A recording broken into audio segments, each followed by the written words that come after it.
Welcome to Gaining Vision with Melanie Taddeo-Nxumalo. Thanks for coming back to the channel. If it's your first time visiting, welcome.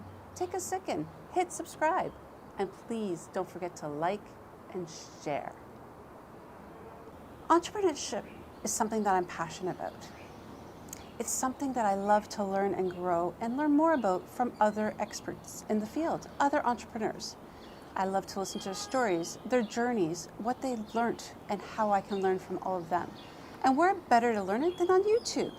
I scour YouTube every day to learn and grow about entrepreneurship because I too want to be better at my craft. Recently, I came across a series of women entrepreneurs that Guatemala was introducing me to from Africa. And my goodness, the lessons I have learned. So of course, I want to share with you the lessons I learned from one of these wonderful women entrepreneurs, Leah, a developer from Kenya. I was amazed at Leah's story and learned many nuggets of wisdom from her. And I thank the Lord that indeed, once He puts dreams in our hearts, that we have what it takes to move forward, to go for it, and those dreams are attainable. Like most entrepreneurs, we're usually influenced by people, and Leah was influenced by many people in her life, her parents, her auntie, and other people that have been in business and entrepreneurship. And she kind of got bit by the bug early in age. But growing up, I grew up in entrepreneurial family. My mother was an entrepreneur, my uncles, my aunties, that's what I saw. They were business people. And I really admire that. But there's one particular person that I really admired throughout my life, and that was my auntie. She's the sister to my mother. She had a shop where she would sell stocks, and she bought a car after meeting with many women entrepreneur groups and was able to get a little bit of a loan to buy a car so she could drive around selling these stocks. It wasn't ideally her big dream, but she was working business to help herself make money and grow as an entrepreneur. But she had a big dream to create beautiful homes. But business was not picking up, and I joined a lot of women group. We call them chamas in Kenya. So I joined a lot of chamas where you do table banking, you do your savings, then you lend money like that. And so one particular time I got to be able to borrow 100,000 shillings. And I overheard some of my chama people say that somebody had borrowed the money and bought a car. But of course, we know this takes time, energy, and money. Perhaps Leah is much like myself as an entrepreneur. You don't want to take a loan from a bank. You want to make sure that you can do this business on your own. So she sat down with her husband, expressed her dreams and goals of building estates, homes for people that would love a type of home that she would love. So my husband had given me his blessings. So he agreed that we sell our house. We sold our house, and we sold some shares that we had and some little savings that we had. So I thought to start up this. He believed in her, and this is another thing I learned. Yes, financial backing is important, but if you can do it with the love and support of your loved one and invest into your own project, it's a wonderful situation because then you own nobody anything. Leah and her husband decided to sell their home, put their savings and investments into the project because he saw the potential in her dream. Leah designed a series of homes, starting with 10 homes that she was going to craft. But of course, she faced many barriers like many women entrepreneurs. People that didn't believe in her potential, asking her questions. Are you an architect? Are you interior design? Do you really want to buy this land? Can you afford it? All these questions were posed to Leah. And of course, as any woman entrepreneur, we doubt ourselves. But she didn't give up because Leah had determination, grit, and perseverance. She fought through all those naysayers, and she decided to find some land, and she finally found it. The man that was owning the land didn't even take her seriously, but after her many conversations with her, she was able to finally purchase the land. She felt that she was at home, and this is where Royal Finesse was born.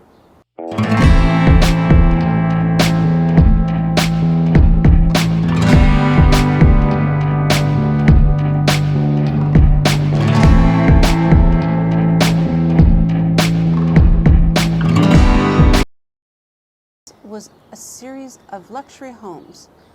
And Leah put her heart and soul into developing these homes. She had a plan, and they started off with 10 homes. That was the plan. But of course, as she was working through it, she faced another challenge that many entrepreneurs do, is the lack of cash flow.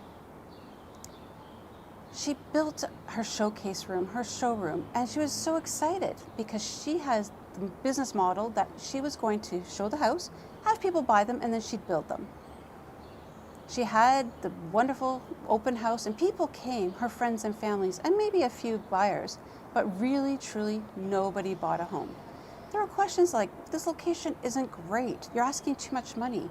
So of course, more doubt and questioning Leah faced. Now, when I called people to the open day to come and see, they kept saying, these houses are beautiful, but this is the wrong location. It can be done. You can't sell a house in Kitengela for 17 million. It's a very beautiful house, but who's going to buy a house for 17 million in Kitengela? No, it can be done. That year, they didn't even finish the 10 homes. She had to pay her workers, and she struggled. And she felt many times that she wanted to give up. She prayed to God to keep her focused, to help her move forward. And in fact, she even traveled to London to go and try and sell the homes. She was determined. She was fighting through because she believed in her dream, and they had invested everything into this project. She went to London and came back, and they didn't even sell a house. I actually went to London to try and sell the houses. I moved to churches in London. I talked and trying to convince people to buy. I came back, of course, from London without even a single sale. At this point, she was at the end of her rope, and she prayed to God, one last conversation, please let me just be able to hold my head up high. I can finally say, maybe it's not going to work. I'll just give up. And she was ready, but then something magically happened. Just like that, deposits started to flow on. People were buying the homes. And I think that for me was the turning point. When I made that prayer that day, it was the turning point, because the coming week, I got a client who deposited the first deposit of 8 million shillings. After another day, I got a client who paid 1 million and would pay every million, like every 2 days. By the end of the week, I got another one who paid 7.5. In actual, before the end of that week, I had received over 16 million in deposits. Wow. An account that had not seen anything. I couldn't believe it. So we went back full swing. Before you knew it, Lee was telling her crew, okay, let's excavate. We're building 28 more homes and then 40 more. She developed this beautiful estate, 78 homes. And by the time Watamaya went, they were all sold. Amazing. So how many units did you build in here? 78. 78. We build them in phases. The first we built 10, then the second we built 28, and then the third we built 40. And all of them are sold out right now. Yeah, we thank God. She listened to what the buyers were saying. They loved the homes, but now they were telling their friends, and they were asking for something a little different, maybe something a little bit more affordable. Some people felt they were a little bit too luxurious. They wanted something a little bit more everyday. And this is how Royal Gates was born. Another development of 78 homes for families to live and thrive in. Welcome, Maya. Thank you. This is Royal Gates. So this is the sequel of Royal Finesse. And how many units are here? In total, we'll have about 78 houses, but we have finished the first phase of 34 houses. Another beautiful estate that she put her heart and soul into every single one of them. When Watamaya went to visit, there was 39 houses left. She was doing a great job all on her own because of her determination, dedication, and perseverance.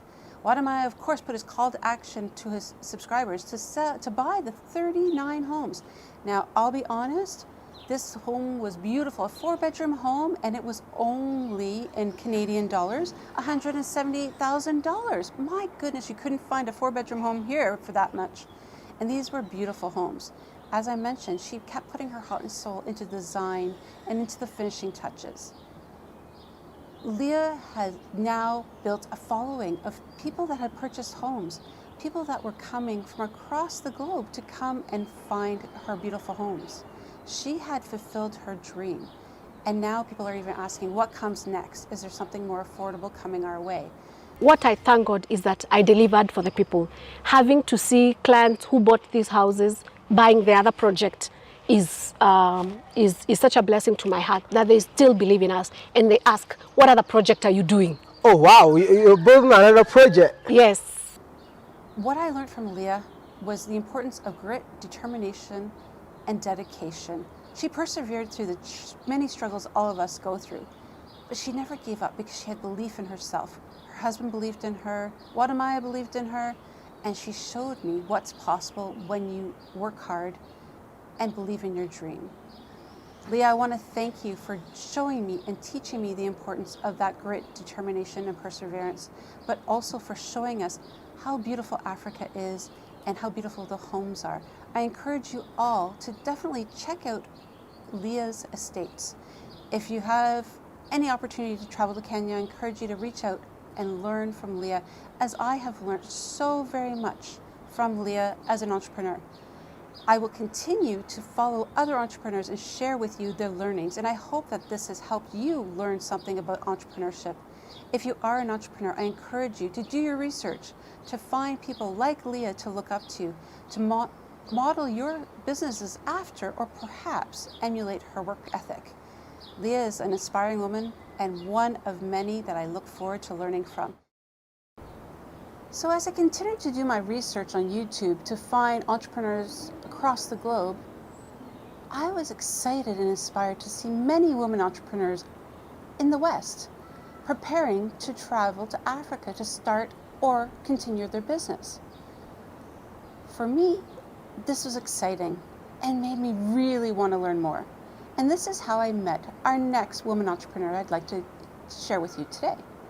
Demi Samande is a wonderful woman who was born in Nigeria but grew up in the UK. She was there for over 30 years. She became an architect and had a hobby and passion for restoring furniture and creating beautiful furniture. Born in Nigeria but not raised. Went to England at a very young age, so I have no memory of Nigeria whatsoever. Your accent tells it all. Give me a little bit of the UK accent. This is it. Welcome. In it. No. There's no in it in this. Not in it. So you went to the UK? Yes. You lived in the UK how long? 30 years. I started sort of playing around with furniture as a hobby. 2010, 2011, the peak of recession in the UK, and I just wasn't getting the type of jobs within firms that I wanted, and I just started playing with furniture at home, and then it just kind of, I don't know, blew up, I suppose, so here I am. This is where the first lesson that Demi has shared with me is the importance to find your passion, to find something you love to do, because possibly it could become a business. Now, Demi had worked in architect for many years and dabbled in restoring furniture and creating furniture in her spare time. But when she was in a lull of architect work, she started to sell some of her furniture and saw that she was able to make some money. She thought, the best of both worlds. Something I love to do, have fun at it, allows me to be creative, and I can make money. She started her furniture business there, and she was trained in reupholstery and restoration, as well as creating beautiful furniture. I tell you, her furniture is beautiful. You have to check it out. So here is our upholstery section. This is where we do the majority of the covering of the chairs, where our machines are pretty much sewing, our guys are tacking, our guys are dressing and doing all the finishes. She started a really good business, and she even connected with Prince Charles at the time, many great mentors in the UK who helped guide her and coach her on her business, and she learned many lessons. But there was something missing. She felt the urge to do more, not just with her business, but to give back to the community. She decided that it was time to spread her wings, to take the plunge and go back to Nigeria. I thought, what a brave woman. She hadn't been back there in years, and she was taking her business to go and start from scratch, not knowing anything about business in Nigeria. So I'm doing the same thing I was doing in the UK, but I'm doing it in Nigeria, but I'm making more of an impact here, so why not? The moment I heard I could make an impact in Nigeria, I came over there, I came here, I saw it myself, I saw the people, I fell in love with my own people, and I've been here ever since, and that was 2016. This is where the second learning that she shared with me was the first 5 years of your business as an entrepreneur should not be about making money. It's about gaining knowledge, learning, making mistakes, and building a relationship with your community. So for Demi, this was going to Nigeria, finding a location, breaking ground, building a location, and then of course coming up with this beautiful factory of where she would create her furniture. So we're trying to build a homemade, homegrown furniture manufacturing company here within Nigeria to serve a whole of the African market. So we're talking Pan-African by now. Nigerians for By Africans. Nigerians for Africans, precisely. But that's only half the tackling. You have to learn how to register in Nigeria, you have to make connections, and you have to build the trust of the community. Yes, she was Nigerian, but she was from the UK. So of course there was questions, why is she coming back to Nigeria? Well, that was easy. She saw the potential and opportunity in Nigeria. Not only do they have a surplus of resources with beautiful woods and materials for stuffing the cushions, and possible to bring in fabrics and dyes, she saw the potential in the people in Nigeria as well. So as she started her business, she needed to hire people, and she started to post for opportunities. She took people on that had some experience, but also others that had none. Because again, that first 5 years is about adding knowledge and power to growing your staff and your team, people you can trust. And she did this. She trained people the experience that she had, as well as used people with experiences that they could share. She has one carpenter who's the oldest staff member than Baba. And Baba, 76 years old, used to be a carpenter in his prime. He had training from years ago that is so classic that automatically she hired him because he's so talented. She has young workers as well that she's been able to train and mold in the areas of upholstering, dyeing, buttoning, and crafting the carpentry of the furniture itself. Now we do a combination. So I'm trained in furniture restoration and sort of finishes and leathers like that. Now we hire a combination of people who have furniture experience, and then we also hire apprentices that we train up.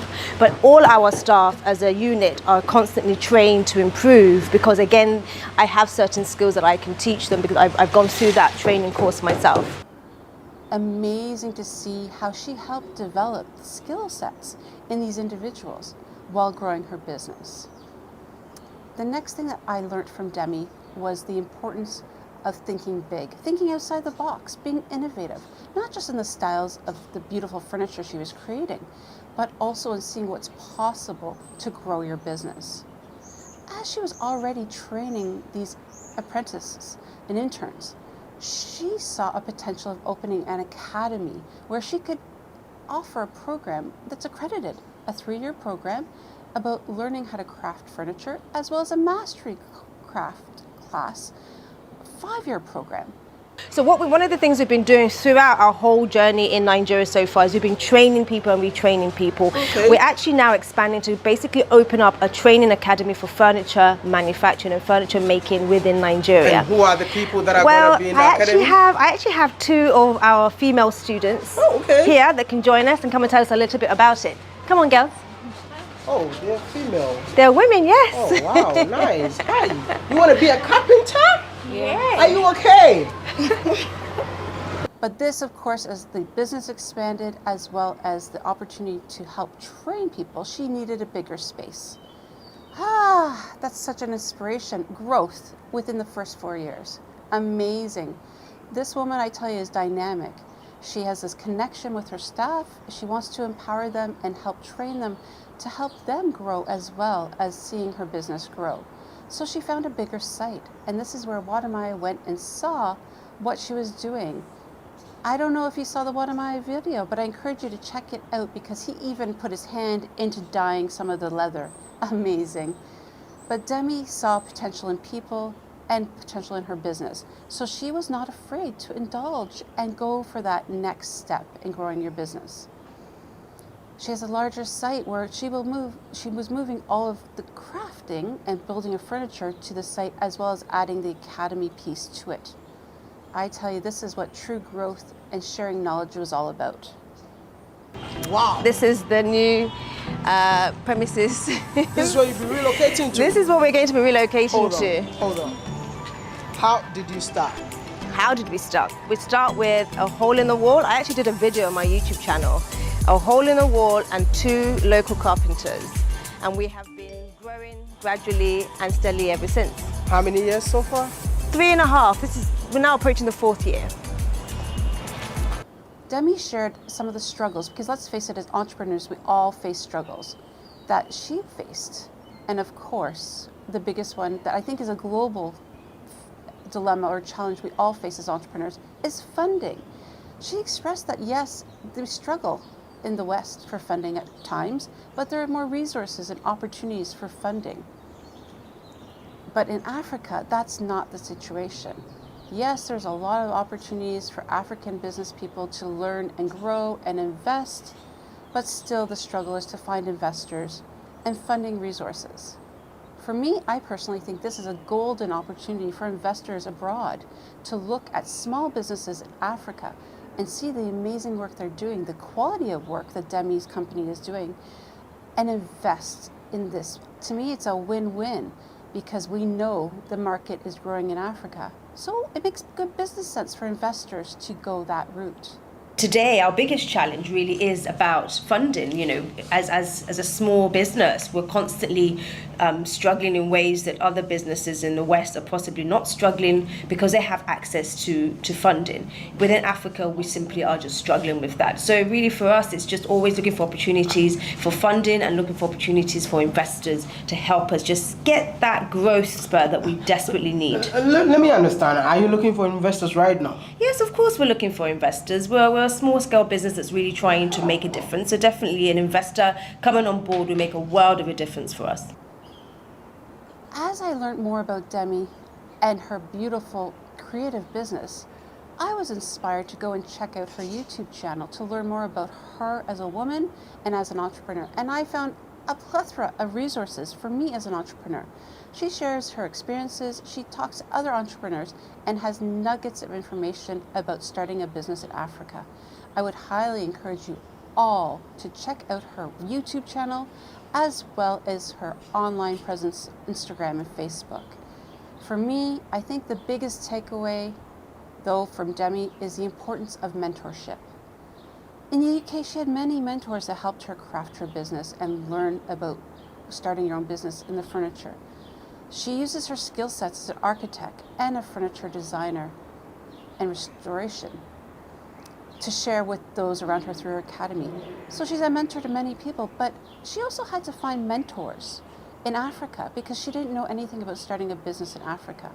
So the power of mentorship, not only as a mentee or protege, but also as a mentor, is beneficial to both parties. And I think this is essential as entrepreneurs for us to really tap into this. The creativity just continues to flow in Africa with women entrepreneurs. It's amazing to hear their stories. And I encourage you to do your research. Look into Demi and her business. There's so much more that she can share on her YouTube channel. And I encourage you all to look at her beautiful furniture. Even if you're not in Africa, I'm sure that you can share with somebody that is. We all learn by sharing our stories, and I want to say, Demi, thank you so much for sharing your story and your tidbits of knowledge that I continue to learn from. Mentorship, understanding that we're not going to make a profit in the first 5 years, but we should take the time to gain knowledge, to learn and grow our business. Invest, whether it's in Africa, invest in your company, invest in your workers. This is all sage advice that I will definitely carry on through my own entrepreneurship journey. Thank you, Demi, so much for creating beautiful furniture. And I can tell you, when I move to Africa, I'll be in touch because trust me, these are designs I would want in my home. I am putting a call to action out there. I am encouraging the government across Africa to really take time and pause. Look at the small businesses in Africa, the women entrepreneurs, any entrepreneur making a difference, doing something great for their communities, and also changing the narrative of Africa. You need to take time and invest in these entrepreneurs. They are doing stuff that is great for your countries as well as for the people in Africa. Please find some funding that is out there for entrepreneurs to start something up and to grow their businesses, to help them be sustainable, to help them continue to grow and make Africa an amazing continent that it absolutely is. Now, I'm not sure how it is across the world, but here in Canada, education is everything. From a very young age, we have to decide what we want to be when we grow up. Our careers are defined by the education we take. If you want to be a doctor, a lawyer, an accountant, or even a teacher, all of your education is based on that, and it is assumed that's what you will do for the rest of your life. Would you be surprised to know, though, that most entrepreneurs actually start businesses that they didn't go to school for? Interesting, isn't it? For me, I find this fascinating, and the two women entrepreneurs that I am going to share with you now have both gone to school for other things, but then gone into successful businesses in something completely different. First, we're going to go to Uganda, where I'm going to introduce you to Grace. Now, Grace, I was really interested in her story because she was a lecturer at universities. Educator, I'm in, I'm listening, I'm keen to hear what she said. But then I was shocked when Wadamana told me she gave up being a lecturer at 3 universities to go and become a goat farmer. Yes, a goat farmer. You chose goat farming over lecturing in a university. I was very sober when I made this decision, and I don't regret it. Now, Grace had shared that she was tired of having too many restrictions on her, having to teach certain subjects certain ways, having to make sure that the exams were marked on time, and only being limited with what she could and couldn't do. She also found that the pay, although it was good, was sporadic. And really, they weren't being paid on a regular basis. Only when they were ready to strike would the universities come up with the pay. This was no way to live her life, as she suffered and struggled to meet the rent. She felt that she was poor, as well as stuck in the city, where she didn't feel connected and free. There were so many issues she was facing that finally she got to the end of her rope and said, that's it, enough is enough. What happened then? She decided to go into something she was passionate about. Grace's family had grown up on a farm. Her father was a farmer, so she had the passion of farming. But a woman farmer? Really? And on top of that, on top of the pressure of, you have not taught here, you must teach here, you must mark examination scripts, you must do this and this. So I quit one university, from one university to the other, and then I came for this. Grace was ready to leave it all behind, move from the city to rural land where her family had land, to become a goat farmer. The difficulty was, Grace knew nothing about farming goats. She knew nothing about breeding goats, raising goats, but of course, as an educator and a lecturer, she knew how to research. So she did her research. She did a lot of research. She talked to a lot of different goat farmers and was amazed at how much she learned. And of course, being an educator, she knew how to put things together, plans, as well as templates that she would use to run her business. She then went to her father and expressed her desire to start farming. This is my daddy's land, my father's land. Okay. I requested him, can I use part of your land, because he had cows on. And his first instinct was, he gave me all sorts of risks. The goats will be stolen, you'll not manage staying in the bushes, they will disturb you, you may end up being raped, all sorts of things for a girl child. I told him, you know what, Dad, let me try it out. If I fail, I'll come back to you. So every year that passed, I kept improving, every year. So every time he comes here, he would say, oh my God. But Grace was strong and she persevered. She decided, that's it, I'm going to make my move. And she moved and took up part of her father's family land to start to build her goat crop. But of course, this was another challenge. Where was she going to get the capital? As I mentioned, most of the lecturers aren't always paid, so she didn't have a lot in savings. So she reached out to a farmer who was farming goats, not only for advice, but also to receive a loan to get her started. This is the first lesson I learned from Grace. Well, actually the second, because the first is you don't have to stay stuck in a career you're not happy. You should follow your dreams and passion. She borrowed this money and started small. She bought a few goats and started to breed them. So when I started, I got a friend who is a farmer, who is already an established farmer. He loaned me 5 million. 5 million, that is roughly like $1,200. Okay. He loaned me that money. I started with 30 goats. And then I also got a few males. I started with, you'll see the makeshift house, that I didn't have enough money, that even the timber, some of the timber, I would nail it myself to cut on the cost of building that house. And I started with that. And of course, there were many obstacles and challenges along the way. She didn't know a lot about what she was doing, and of course, she needed help.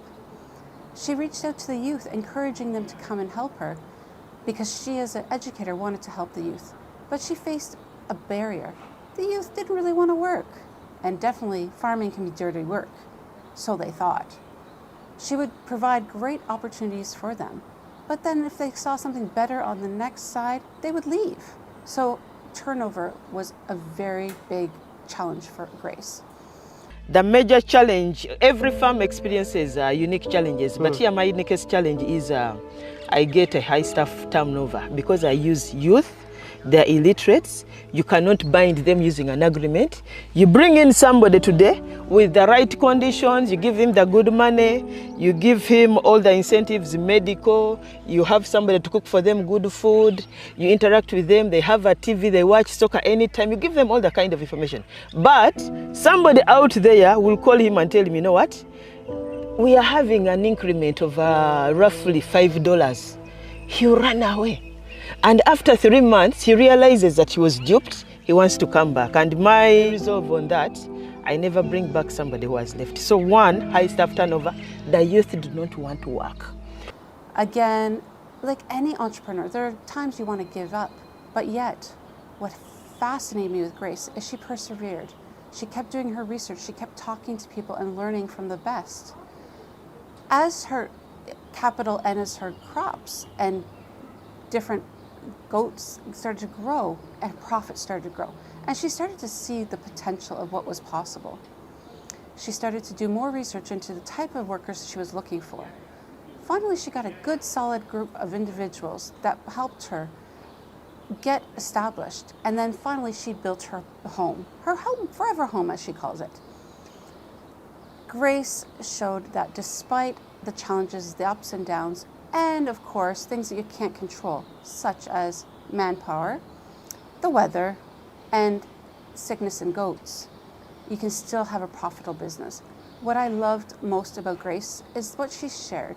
She sees the potential in Africans. She sees the potential, and she wants to share what she's done with Africans, because people have a perception of goat farming or farming in general, that it is dirty work, that some people look at it as punishment and it's not something that could be profitable. But in fact, she has proven after 8 years of persevering that is definitely profitable, and she continues to grow.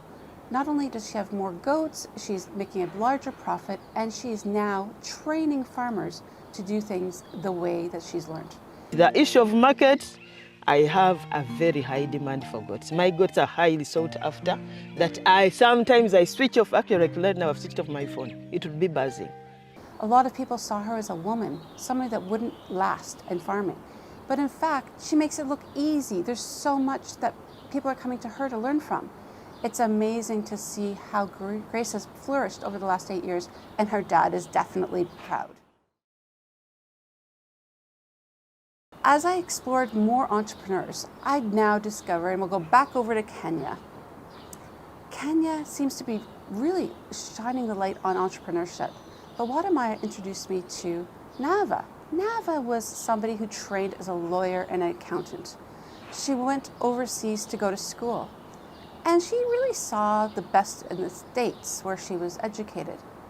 She worked as a lawyer and an accountant, and she even had the opportunity to work for the United Nations. But one thing she learned in the States was a very valuable lesson. Again, you don't always go into the fields that you've been working in and be happy.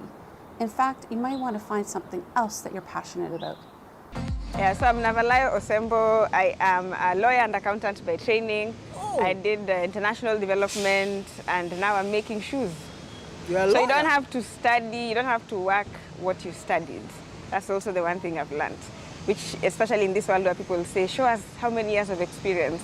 Nowadays I'm like, unless something is very technical, like being a doctor, you can learn anything. She noticed how athletes in the States had billion-dollar contracts on athletic wear. This was amazing because the athletes back home in Kenya, she knew, struggled to get funding to help them, and any money they did make went right back to the community. She thought, wouldn't it be amazing if the athletes in Kenya were recognized and had contracts for athletic wear? But of course, wouldn't it be even better if there was a brand in Kenya? The second lesson I learned from Nava was the importance of a brand. Brand is so important, and she learned this in the States. If you have a brand that becomes recognized by people, they're more likely to buy. But you have to have a brand that stands for something. And this is how she started her business in creating athletic wear in Kenya. I know definitely somebody who doesn't speak Swahili want to find out what is Enda. Yes, Enda it means go in Kiswahili, it means go. And so when people are cheering on the athletes, when they're supporting the team, everybody will be shouting, Enda, Enda, Enda. You know? Oh, so I can ask you all, una Enda wapi? Exactly. Enda just means go in Swahili. So anyone who didn't know now knows a word in Swahili. Enda, which means go in English, is the name of the company. And she started to create shoes for athletes, running shoes. And these are just not any athlete shoes. These are solid, competitive shoes. But what's beautiful is there's so much more to Nava's brand than just the shoes. She's telling a story. In Kenya, there's an evolution, and the evolution of the shoes. So not only are they buying the shoes, they're buying the brand. She tells a story with every pair of shoes that she shares. That's just shown in her logo and on all the packaging of her shoes. But what inspired the design of the shoes? I love this shoe, first I have to say. This shoe is inspired by the theory of evolution, which has a home in Kenya actually. So as a human species, Homo erectus, like basically as a human species, we became upright people in northern Kenya. And so that's where I believe the home of running. It's not just saying Kenya has the best runners, but from a humanity perspective, it's also the home of running. So this shoe, if you see here, for example, it has the numbers 1470. So this is part of the skull, the name of the skull that was found at Kubifora, which is how we've named this shoe. And the skull, the spear is from our logo, is from the coat of arms. You know, you have two lions holding a spear and a shield. So that's where it's coming from. This is actually the imprint of the skull that had the one 1470. So it gets to educate people that this shoe, you know, like you get to ask, what is this? Then you learn, oh, there was a skull found in northern Kenya and this was the name of it. The shoe itself is named after that place called Kubifora. So our shoes are not just things people wear. We take time to educate people, tell them a story and leave them more aware of Africa or Can I tell you something? Yes. This is a real representative of Kenya to the world. Yes. When Wadamai went to visit her, I learned so much, not only about entrepreneurship and about the importance of branding, but about being able to tell a story about your company from the start to finish. Nava, as I mentioned, was overseas, but when she came back and shared her idea, people thought it was a great idea, including the elite athletes in Kenya. They wished there was something like that before. She started to listen to the athletes and what the needs were and help find a team that helped her design an amazing shoe. Brother, I heard that you designed this shoe, man. Yes, I'm part of the team that designed it. Why, you learned how to design shoes? Is that your major? Right, yeah. So part of it actually was of course, in school. I did product design, but of course, more of the learning has been in my experience as a shoe designer for Enda. How do you feel when you see people wearing something that you designed? Oh man, so proud, and so to see like you know, even the shoes people from all over the world actually wearing, and being part of that team that comes up with those shoes, it's such a befitting moment. She realized there was a lot of great resources in Africa already and wanted to utilize them. but quickly discovered that perhaps not all rubber is the same, and sometimes you need to have trial and error before finding the right materials. So with finding the materials and putting together a design team and others to work in her company, the company was born. I want to know, like, what do you get the raw materials from? So we get the raw materials. It's a mix. For some shoes, we get them from Kenya. For some, we get them from Asia. Oh, okay. Yes. Because some of the things we're still, and that's part of the assumptions we had when we started making shoes. We thought, oh, we could just get rubber. And then you discover that not all rubber is equal. You know, there's some things that you need to do. If, for example, you're making a performance footwear, and that's not readily done in Kenya. So if we build enough capacity, that's definitely the thing that we're going to move here. As it started to develop, Nava was overseas working for the United Nations. She was faced with a decision, what to do. Continue with the United Nations or go back to Kenya to follow through on her dream? Of course, one of the things that she found was, of course, the starting capital was little. The government wasn't offering a lot of funding opportunities, so she started a GoFundMe page and did social media to get the first kind of starting capital that she needed. What is the biggest challenge that you face establishing this in here? Of course, the biggest challenge was finding the capital to be able to do this. We tried to get money through the traditional ways of funding. We weren't able to do that. So we ultimately decided to raise money through crowdfunding, through the internet. So we sell product in advance, people pay in advance, and that's how we got the money to get started. She started to decide that she would take orders online and then go from there. But she needed product in order to sell it. So as she started to build her team of experienced people and people without experience, she found there was a lot of women in Kenya that had different skill sets, and she encouraged them to come on board. It was so nice when Wadamai was there, seeing how many women were working in her factory. She shared with everybody that it's important for women to be empowered to work, make money so it can help their family and give back to their community. This was empowering. And the other thing that Nava showed Wadamai and taught me, which is such a vital lesson for entrepreneurship, is the gift of patience. I'm so happy to see more women working in here more than men. Yes. Same here. One of the things we were also talking to the factory was, can we, promote women and see if we can have more of them? Maybe because the person who got the initiative is a woman. No, but that's also why. You recognize just how much of an impact an income has on a woman, for example. You can't just build a pair of shoes just like that. Oh no. It actually takes a lot of processes. There's stages that it has to go in. Wadamai thought, okay, it's just adding rubber and some material and you're done. But no, it takes a lot of time, and every step of the way you're building and investing in your product. So perhaps it's not going to be quick turnover to make the shoes. Perhaps it's going to be longer than anticipated. But you want to have a solid product that you can be proud of. Nava has some great members on her team that see her vision, are on board fully. As she took Wadamai around her factory, you saw many different stages the shoes went through and the people that are invested in the product. One thing I loved most was that Nava sees the importance of giving back to her community and capitalizes on something a lot of entrepreneurs don't tend to do because they're more about profit. She understands that it's going to take time to build a brand, time to build a product that's going to sell and be long-lasting and that she can be proud of. But she also saw the importance of giving back to that community. So as a social responsible entrepreneur, she gives 2% of every sale back to her community. That's incredible. In fact, it's written on all of the packaging, so she's keeping her word.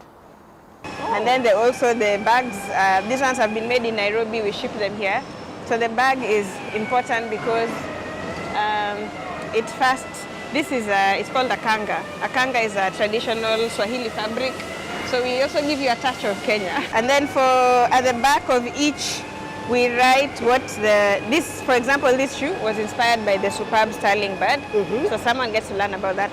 And at the end, we also basically build the community. So for every 2% of the purchase price, we donate it to community initiatives.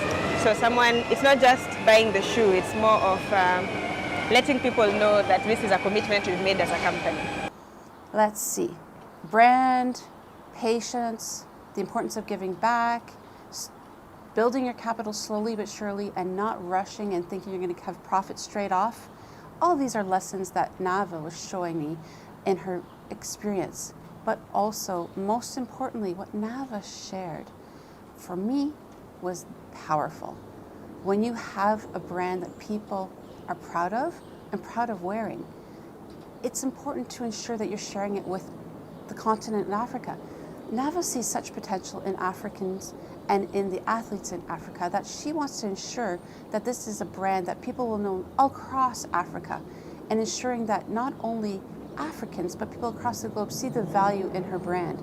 Yes, it takes time and it takes effort and it does take money to get it done, but she would like to see African governments investing in young entrepreneurs, small businesses, especially women-run. The financial system is not really favorable to SMEs, that's what I would say. Will you say that there are opportunities in Africa for Africans? Of course, this is a living example, yeah? I would say there's a lot of opportunities, and if you look around the world, everybody's coming to Africa. This is despite years of colonization, years of extraction, years of, things being removed from the continent, and despite all that, people are still coming. That should show us that there's still good here, and that there's still, if other people are coming to get it, we should also fight to be able to get it for ourselves as well. Will you say that starting Africa's first, sportswear in terms of shoes in Africa, was it really worth it? It was so much worth it. I would say I wish someone started it a long time ago so that I was creating a competing brand, But it's definitely worth it. It's what you see, the opportunities it creates, the pride it creates, and I'm like, we need to have more things that we are proud of. I've learned so much from Nava and from all of the entrepreneurs that I've shared in this video, but there's so many more. But the one thing they all have in common, well, two things. The first is every entrepreneur feels fear at some time. Fear is normal. If you don't feel fear, you're not growing. Yes, you may be hesitant to start and you may fail before you actually get it right. But this is where the growing happens. Nothing was built in a day. It takes time, effort, and failures for us to learn and grow and move forward. What I find so inspiring about all of these women entrepreneurs is all of them have been there. I feel like although if I fail, it's okay because they were able to get up, brush themselves off, and move forward and be successful. These 4 women I've shared in this video alone have inspired me in so many different lessons, and I hope they've inspired you as well. I named this video The Footprints of Wadamaya. And the reason for that is Wadamaya is traveling across the globe to share stories, to show the beauty of Africa, what's possible, and all the things that I have learned from Wadamaya continues to inspire me, and that's the impact he's having across the globe. Now this is just part 1 because there's so many other women entrepreneurs I want to talk about, so many that I want to share with you because there's so many more lessons to learn. So please check back often to the channel to see what comes next. Until next time, please don't forget to hit the notification button and make sure you come back to check out my new content. That way you're notified when it comes uploaded. Until next time,